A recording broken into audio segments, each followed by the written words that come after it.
Step into the world of the Superpro podcast, where we lay out the blueprints of home service excellence. Join us as we break down the wins and struggles of pros who are at the top of their game. Put their wisdom into practice as you build your company's success. Chad Hopkins, owner of Hopkins Air Conditioning, recently joined Roland on the podcast. Chad shares the experience of scaling his business and the importance of choosing the right software. They faced big challenges the old way, and he touches on why Hopkins made the switch to Housecall Pro, including the need for documentation and processes, the importance of sound hiring practices, the value of community, and the benefits of tracking key performance indicators through dashboards. Let's dive into today's episode and uncover the secrets to success in the home service industry. Hey everybody, welcome to the Superpro podcast, the heartbeat of home service excellence. I am Roland Leitenberg, your host and co-founder of Housecall Pro, and I'm an advocate for all the hardworking pros who make our homes better, safer, and more comfortable.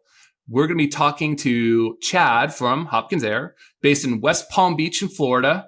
He's got 40 employees. He's running over 25 trucks, and his goal is to hit over $9 million this year. He's been with Housecall Pro since 2018, and I'm just super excited to have him as a guest on the show. Welcome. How are you doing, Chad? Thanks, Roland. Thanks for having me. I appreciate this. So you guys have been doing Hopkins Air now for a little while. I love just hearing kind of the founding story. How long ago did you get started? Tell me about that moment when you're like, all right, we're going to go build this thing. Oh, man. So I've been in the industry about a little over 20 years. It's kind of scary to say that now. We had kind of a pivotal moment. You know, I'm second generation. And I took over the business from my father in 2013, running the day-to-day. And really, we were kind of spinning our wheels for the first 5 years. And, we had a kind of a legacy CRM with us. And really struggled just getting information, getting good financials. And, that's kind of like when we said we need to make a change. And we need to grow this business. So at that point, when you were like kind of facing those struggles, was there like one moment where there was something really bad that happened that you're like, all right, that's it. Now I got to switch? Or is this something that you always kind of knew and felt was coming, and it was just the beginning of the new year, and that was kind of the start of it? Yeah. Great question. So it was, I have PTSD from that. It went on for a little while. And at the time, my wife had joined the company. Mm-hmm. She became our controller, and we were spending 20 hours a week just on getting bad information from our business, from the CRM. And I would be talking with the tech support and saying, hey, you know, this doesn't make any sense. How do we have negative numbers on our balance sheet? And, you know, it was all over the place. It was crazy. So we just said, you know, we have to do something different. And that's when we started, exploring, some other options. And, you know, really glad we did. Nice. Yeah, I think, you've been using us now for 6 years. So you've really seen how our platform's changed even over just the last couple of years with all the additions and all the things. But, when you were out there searching, what were some things that were important for you? And maybe what are some kind of piece of advice if there's other people that are listening to the podcast that are kind of in a similar situation where they're either frustrated or, trying to make a change? What are maybe some frameworks or tips you might have for some other folk? Yes. So, the previous software that we were on was, very flexible. In fact, it was too flexible. And over the years, we'd been on this for 20 years. As the business had changed over 20 years, we made changes to this software. That was actually kind of a bad thing. And I didn't realize it till afterwards. So when we had made the switch, to Housecall Pro, I actually didn't even do an import because we had 20 years of basically garbage, data. And I said, I do not want to bring any of that garbage over. I want to start fresh. So I think we brought over just the last couple years of existing customers, active customers, but we wanted a nice, clean import. As we were kind of working with how our business was evolving to, and looking at the software, I kind of went back to, I wish it did this, I wish it did that, and then I realized, said, you know what? No, I'm going to bend our business to the way the software works. Stop fighting it. And once we did that, and I've made comments, I think, in some of the Facebook groups, about, bend to the software. Don't try and find a workaround. Workarounds, they don't work. I guess pun intended there. Yeah, no. So that was a big thing, right? Was working within the software. I said, hey, listen, there's some really smart people that have, built this and done the programming and the coding behind it. And they're gonna make it so that it's efficient. And so we need to be efficient. And so that was a big thing. Some of the key things that we really liked was collecting payments. We always ran, some significant accounts receivable, 100,000, 200,000. And so being able to take credit cards immediately. We now run accounts receivable in the maybe $20,000 to $30,000. So, all that was huge. So just, one big thing I would say is don't try and find workarounds. Conform the business to the way the software features are. Yeah, I feel like that's really good feedback because, we've designed it now. We've got over 45,000 different companies using us, and you yourself in the HVAC space, but HVAC, plumbing, electrical are definitely some of our core customers. And so we've done thousands of interviews, but a lot of stuff, even you mentioned it shortly, like our Facebook groups, are constantly listening and tweaking and evaluating and getting these pro votes in, and seeing if there's things that we can do to make the lives for our pros easier. And then we track things, what's the time of completion from one action to another, and we try to bring those numbers down. So we're constantly trying to look across thousands of people, not just individual companies on how to improve things. But I think when it comes to software, making it really easy and simple is also important, because even if you might be comfortable with it, your office staff training new people on it, that makes a really big difference. And I feel like, yourself, you've got 40 employees now. Do you have any kind of training programs in place? How do you get someone up and running that's maybe new to the business? Walk me through that. Yeah. That's a really good point. Because now we've kind of looked at the business of how do we make this simpler so that we can scale it. Complication doesn't scale. And, after reading like E-Myth, and you always look at Michael Gerber talking about McDonald's and processes. So, we have SOPs in place for every position. For instance, like if we had CSRs coming on, and, majority of their time is going to be spent in Housecall Pro, so we have screenshots of exactly how to book a call, what job tags to use, what job fields to use. So all that's done, and all the way down through every position. So, from an installer, if you're going to be installing an air conditioner, this is the process for doing it. These are the 22 pictures that you need to take and upload to, confirm that every step was followed. And that's been, huge for scaling.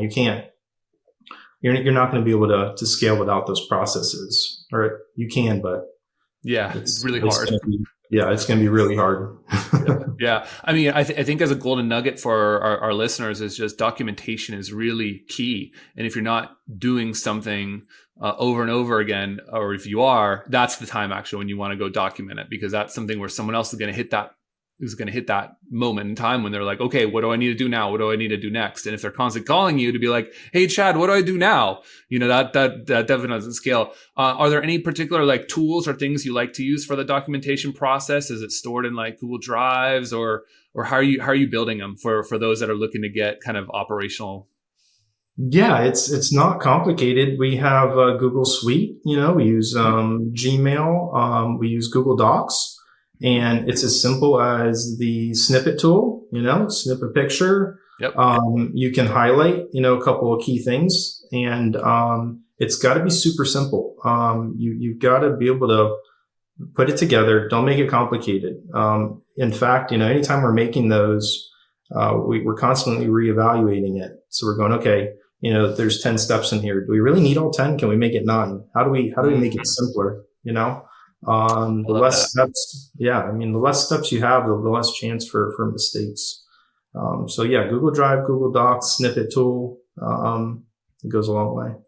Yeah, I feel like a lot of people get tripped up and they're like, oh, do I need a special tool to do this for me? And, but really, Housecall Pro 2, we use Google Docs, Google Suite for all the things. And so, there's ways to do that. And it's simple for everyone to take a look at it. And what you said, which is also the golden nugget, which is just because you made it doesn't mean it can't be revised. And I think a lot of people get that in their head where it's like, okay, I made it. And then they just keep making more stuff rather than taking the time to go back and be like, okay, there's 10 steps. Can I do 9? There's 9 steps. Can I do 8? And so I think like those little things, as you start to grow, compound. And it might not seem like a lot, but now you ask, 5 people to do that same one step over and over again, you could have saved that time doing something else, right? Yeah, that's a great point that you mentioned, because it's when you are creating those SOPs, for me, I want things to be very, very accurate, and sometimes I'll delay it until it can be perfect. Mm-hmm. Don't delay it until it can be perfect. Just get it done. If you can delegate it, great. Delegate it to someone on the team that can do it. In fact, put it to the person that's doing it every day. So really, our CSR, she's the one who created the SOP. If it's not perfect, that's okay. 80% is better than nothing. So that's kind of like another way we look at it. I love these golden nuggets because, perfection is the enemy of done, in the way that you just described it, which is, having the folks that are actually doing the work make their own SOPs. There's nothing more powerful than enforcing autonomy than giving the person whose job it is to actually, write up their own job description, write up their own SOPs, and then improve it over time. And so that gives a great degree of just ownership. And I think in order to even scale to 40 employees, you have to have folks with that kind of mindset.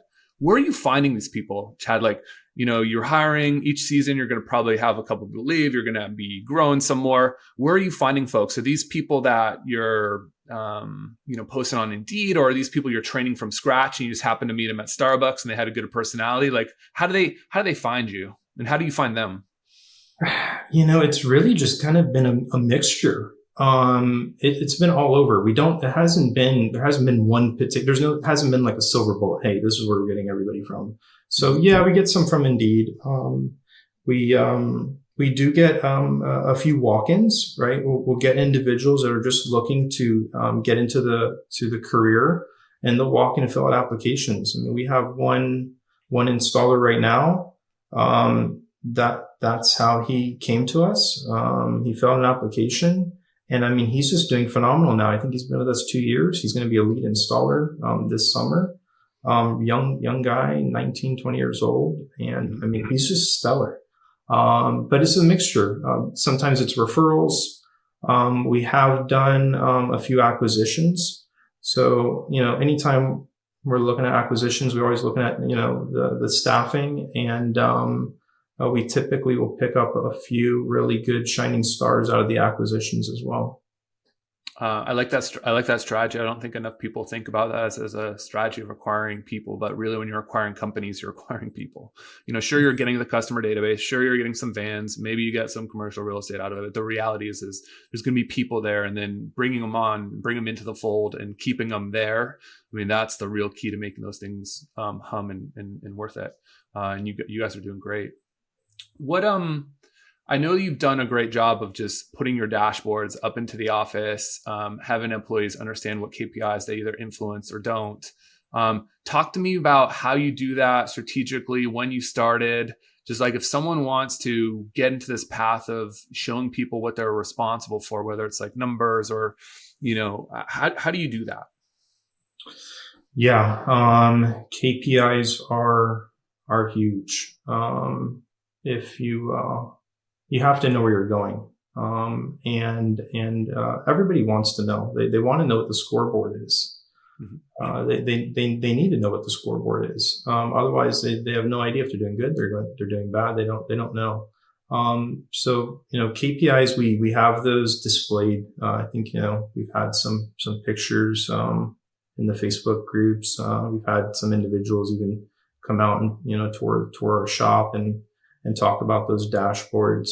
But we're talking about KPIs on a daily basis. It's talked about at our weekly meetings, and for that data, it's garbage in, garbage out. Yeah. You have to be extremely disciplined on the tickets, which we are, and we've done it. We set it up in a way like you talked about how we have been on Housecall Pro since 2018. When we set it up, we set up all of our job tags. We went back to let's keep it simple. So we really just have maybe about 4 or 5 that we monitor, right? The simpler the what better. are those 4? What are those like 4 and 5 from a high level for the folks that are listening? Absolutely. So we're doing residential air conditioning. So for our service department, we're looking at demand service. So our COD call, whatever you want to call it, but any kind of a service call for a customer, we're looking at what the average ticket is on that ticket. Maintenance agreements, right? So if we're doing any kind of a pre-planned maintenance appointment, tune-up, we're tracking the average ticket on those. Replacements, installs, jobs, we're tracking average ticket on our installs. Another one we're looking at is callbacks on installs. That's another big one. That can be a pretty high expense, and we're looking at it, and we could have, again, this goes back to kind of another point of we could have had 15 different KPIs in there. We could have had 30. Oh, you know what? I want to tag all the things, tag every single thing. Yeah. I want to track my duct cleaning. I want to track my IAQ, and then you end up with just too much. You can't. At least I can't pay attention to that much information, right? And all you're trying to do is really just make sure you're beating yourself. You're beating yourself last month. You're beating yourself the year before. And so that's why we only look at a few. Henry Ford said you can have, when he had the Model T, he said you have any car you want as long as it's black, right? And so I just keep going back to that. How do we simplify this? I love that. I love that advice, because you can, go a little overboard, and tag a lot. And remember, if you do that much, you're asking your folks to remember a lot and ask like a lot of questions, and you're putting a lot of just overhead on top of that. What I like what you've done is, what you have to remain consistent of is every job gets a tag, but then there's a fewer amount of them, right? Or fewer amount of job fields, job types, essentially, that you assign to that. And that's kind of what you're guiding the ship on, rather than trying to do a ton of tags. And then every once in a while, a job gets tagged with stuff. Not all jobs are tagged, And so I think if you overwhelm too much, then you're like, I don't need to do this one. We'll do like another one. And that's when you get the incomplete data. And when you say like garbage in, garbage out, I feel like, especially in the early days as pros are building their businesses, if you're not doing it every day and you're not being strict about it, you don't have data hygiene, you're going to have a hard time getting those KPIs. And so, when people are saying, reporting, it's hard and it's this, well, it gets even harder if you don't do it consistently. So I think the golden nugget here is just be consistent about it, keep it simple and straightforward, just make sure you do it every single time. You're absolutely right. And don't think, we're in the masterminds we're in, and just some of the, local contractors that we network with.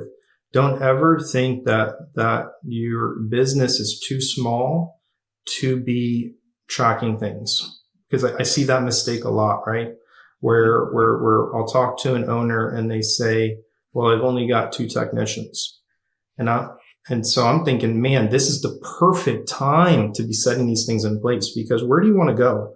If you want to get to 20 technicians. If you want to get to 50 technicians, your business needs to act and look like that with 2 technicians. And there's no easier time to do it than when you have 2 technicians, right? Don't wait until you have 5, 10, 20. Now it's really hard to go and implement those processes. You're never too small to be integrating those processes and reports. Yeah, I love that advice because, with Housecall Pro, we've got a plan for just one person. And you may be like, oh, why am I paying $65 a month for it? I'm only one person. But the reality is like the earlier you start, the quicker you can compound stuff. And it's not just about, building the habit of some of the data hygiene part, but it's also just getting those customer reviews. You guys have so many customer reviews. It just compounds over time. And the earlier you start, it's like, you should have started saving, 20% of your income when you were 20 versus, if you wait till you're 40, you're not going to have even a third of as much. But the sooner you can start, the better. And don't ever think, like Chad said, that you're too small to start. Because I think that's a big blocker for a lot of folks. They're like, oh, I'll worry about it another day. But just start from the beginning, and I totally agree with that. And you can easily tell who's going to be successful by the folks that can, do a little bit of extra work now. Is going to pay off so many dividends later. I really like the way that you put that. Yeah, absolutely. And it's not easy to do, right? As owner operators, especially in those beginning stages when we were switching CRMs and we decided, hey, we're going to scale this business. I was out there selling jobs, managing crews, and collecting on payments, writing up proposals. Coming home at 6, 7 o'clock at night, and then working on the business, right? But it has to be done. If you have a goal in place, if you're working towards something, that's what at least I had to do.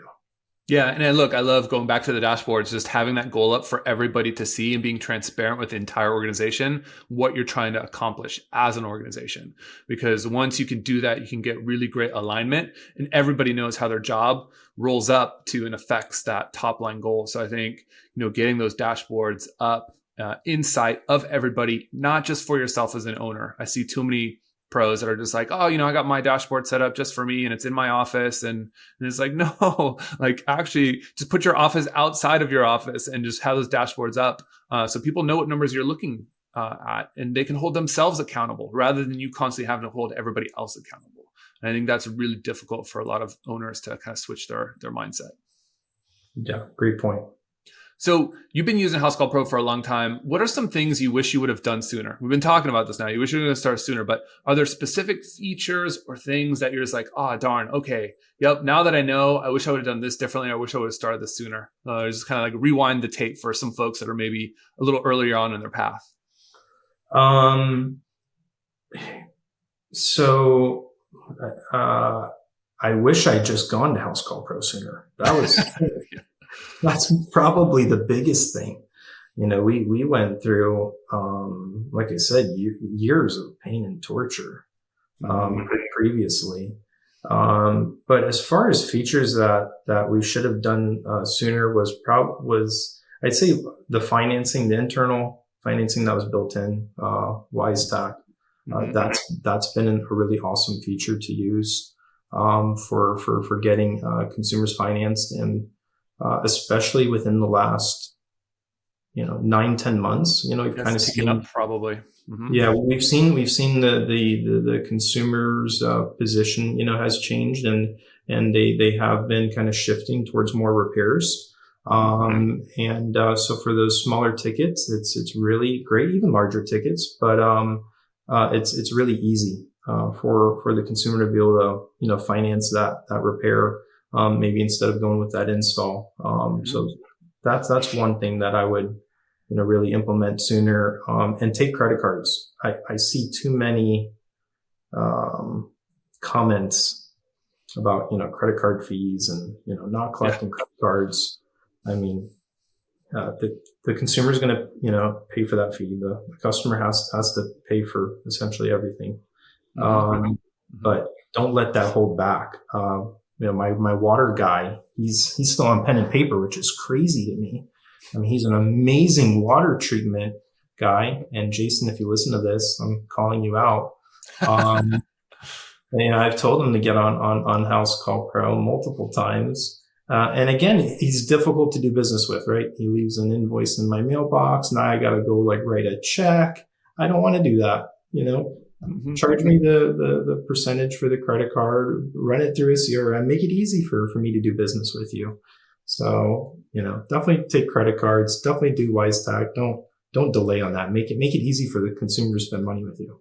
I think that's such a big golden nugget because a lot of people are like, but then there's like a dealer fee or a merchant fee and all those things. And the reality is like, if you build that into your pricing, they're not going to matter what they're going to pick, and they're going to pick whatever way they can pay. And just remember, just because you pull up to, a house and the Zillow value says it's worth X, you never know what position people are in. And so if you're expecting everyone to do cash and check, it's going to make your sales process much more difficult versus you just say, hey, look, you can pay whichever way you want. I'm just going to give you 3 picks of the systems and I'll give you a repair too. You just pick whatever's best for you and however you want to pay, and I'll just get the work done.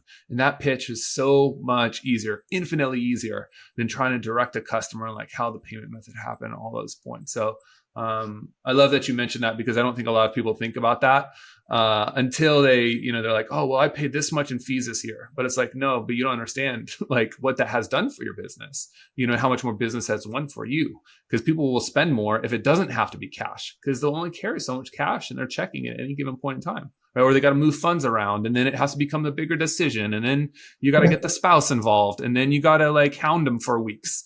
It's just like, man, you could have spent that energy elsewhere. It's such a small amount. Absolutely. Make it easy to do business with you. Yeah, I love it. When you're thinking about, continuing to grow your business, what are either some like trends or some things that you're thinking about at your position right now to kind of get you to that next level? Oh man, that's a $1 million question. That's a really, really good question. Especially how the last few years have been very unique and different, right? COVID, when COVID started, if you're running a really just a decent business, you look like a hero. But this last 12 months has changed things a little bit, right? Not everybody is sitting at home and wanting to build a pool and make house renovations. And so that's really been kind of our focus, is making sure we're up to date with the market, how the consumer's reacting. We are consistently looking at how we can provide more value, how our value propositions can, again, make it easy to do business with us. Make it so that it sounds, that the offer sounds so good they can't say no. And then of course, we're always looking for an acquisition, in our market that follows in line with our existing business model.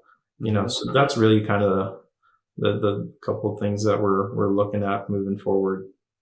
Yeah, I think, as other people are also kind of weathering a different economic environment, an election year, all the things kind of coming up, people are being more thoughtful about where they spend money and what are true like necessities and needs versus, kind of wants and desires. But I think just constantly being in touch with that and not being naive to it also comes back to just like standard reporting. Are your close rates going down? Even though you're offering the exact same thing, what kinds of things you're offering, and you can look year over year. I know you've got dashboards set up where you can see year over year, revenue statements, you can see the different start and ends of the shoulder seasons based on the weather patterns. I think there's just a lot of things you can sit down and reflect on. And I feel like if you can do that, even on a monthly basis for just a couple hours, it'll just help prime you potentially with ideas, and things that can help propel you forward. So I think those are some real good tips you gave there. I have a community at Housecall Pro. It's fairly vibrant. We've got our Housecall Pro group, and then we've got our Superpro group. You're in there quite a bit, commenting and offering advice and tips. Tell us a little bit like about your experience. Like, why do you spend time in the community? How are you constantly able to like be in there and help others? I just kind of love to know, even for my own curiosity. Yeah, I wish I was in there more. I'm not like a big social media guy, but the Facebook groups are just really fantastic uh, operating the business. It doesn't have to be just Housecall Pro related. Mm-hmm. You see a lot of questions, just business related questions in there. And we've had a lot of individuals who've kind of helped and mentored us, and we try and provide positive feedback wherever we can. I certainly want to be in there more. I see you in there a lot. I'm going, man, Roland must have like 2 phones, 2 tablets, 2 computers. I don't know how you make all those posts in there and comments. But it's a really cool, it's nothing that I've seen before in, just other products, to be able to have that community and, maybe instead of, going into some knowledge base somewhere or, trying to watch up a video, you could post a post in there and get answers quickly. Or what I use a lot is a search feature. Yeah. I mean, a lot of times the question that you have has already been answered, a month ago, 6 months ago. So I use that a lot for trying to get answers to a question rather than just popping something in there. But that's a fantastic community. And I think it's really kind of what makes Housecall Pro just a great product because of the feedback that's in there. And, I look at the software from 5 years ago and it's rapidly different than what it was. I mean, it's just, and it's, you can see from the comments and the request and the changes being made to it. It's just really, really cool to see that happening. Yeah, I love it. I mean, it's great to get feedback, positive, negative, critical. As long as it's all constructive, it helps us, ingest it and make us better. So for us, it's so nice to see all that activity inside of the group and be able to bring in the different folks in charge of the products that they're actually building, those different product managers that we can, tag into there, and the different CSR folks and folks on the community team, making new content, fresh content. But I love the golden tip. I love the golden tip you gave, which is use the search feature, because, guaranteed if you ask a question, it's probably been asked before. And it doesn't mean you shouldn't ask the question again, but maybe if you read some of the other stuff, then you can formulate an even better question or a better post, that is like more direct. And I'd also say, go take a look at the file section too. You'll see a bunch of folks have uploaded different stuff like price books. They've uploaded different margin calculators. They have uploaded different, how to get your Google reviews back turned on. And there's all kinds of cool stuff in there. And so I feel like it's a great resource. And the people itself that are in the group, our pros themselves are a great resource, such as, yourself and your wife and just your whole team. So it's been really nice. What are some last tips that maybe you would give, younger Chad, maybe 10 years ago, getting integrated into the business, going out with your dad? Like, what are some general tips you'd give your younger self? So Chad without any white in his beard is what you're saying. Yeah. Yeah. No gray hairs. Pre-gray hairs. Pre-gray hairs. Okay. So pre-gray hair Chad. I would say, and one thing that we did really kind of helped scale, our business and growth, because the business for 15, 20 years, it revenue wise really didn't change. I mean, it was just very, very flat.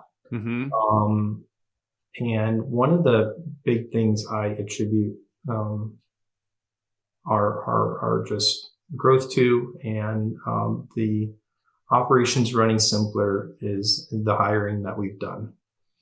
In the early stages of running the business, it was a classic entrepreneurial seizure, right? Technician turned owner, essentially. and you don't know what you don't know. And so when you're hiring individuals, you really kind of hired people mostly off of like culture and maybe how, we got along with them. We're kind of similar. We thought they'd be a good fit for the company, maybe more culture wise.